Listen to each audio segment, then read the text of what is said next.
আরেকটা নিউজ দেখলাম যে ইসরায়েল থেকে বলা হচ্ছে, ইসরায়েলের গণমাধ্যমে বলা হচ্ছে ইরান যুক্তরাষ্ট্রের যুদ্ধবিরতি শেষ হবে রোববারে। তো সেই রোববারে যুদ্ধবিরতি, আমার মনে হয় যে 72 ঘন্টা যে বিষয়টা, তারপরে ঘটনা আসলে কি ঘটবে। এই অনুষ্ঠান যারা দেখছেন এবং দেখবেন, আসসালামু আলাইকুম। আমি আমার সহআলোচক, আমার অত্যন্ত প্রিয় এবং শ্রদ্ধেয় ব্রিগেডিয়ার জেনারেল জিয়া স্যারকে সালাম জানাচ্ছি। আপনাকে সালাম এবং ধন্যবাদ আমাকে যুক্ত করার জন্য। তো আমি প্রথমে উল্টাভাবে শুরু করি একটু, যে আসিফ মনির পাকিস্তানের কথা উঠলো এবং এই বিষয়ে জাস্ট আমি একটু এক লাইন বলতে চাই। সেটা হলো যে আহ, এই মুহূর্তে যদি আপনি খেয়াল করেন যে আমরা সারা বিশ্বও কিন্তু একটা লিডারশিপ ক্রাইসিসে ভুগছে। আহ, আপনি দেখবেন যে আমি গত 50 বছরে দেখি নাই যে এন্টার ইউরোপে ওরকম ডোমিনেটিং লিডার কেউ একজন আছে কিনা, who can lead the total Europe অথবা ওয়ার্ল্ডের যে কোনো একটা ক্রাইসিস। আগে সবসময় ছিল।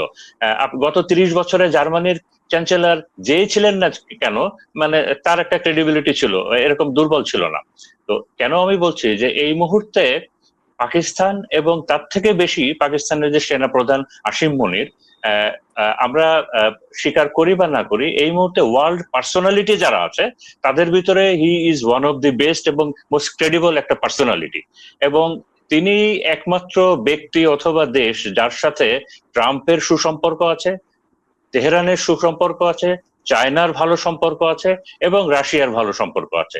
এবং যে কারণেই উনি যখন ইচ্ছা করেন উনি ট্রাম্পকেও একটা ফোন দিতে পারেন, উনি চীনের শি জিনপিংকেও একটা ফোন দিতে পারেন, উনি ইরানের প্রেসিডেন্টের সাথেও কথা বলতে পারেন। এই সব কারণেই আলটিমেটলি আর কোনো চয়েসও নাই পাকিস্তান ছাড়া।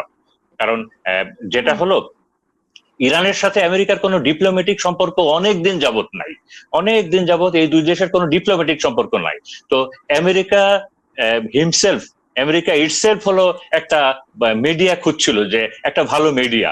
তো ইনিশিয়ালি ইন্ডিয়ার নাম এসেছিল, ইসরায়েলও প্রপোজ করেছিল, বাট দেখা গেল যে ইন্ডিয়ার ওই বাকি ক্রাইটেরিয়া গুলো ফুলফিল করে না।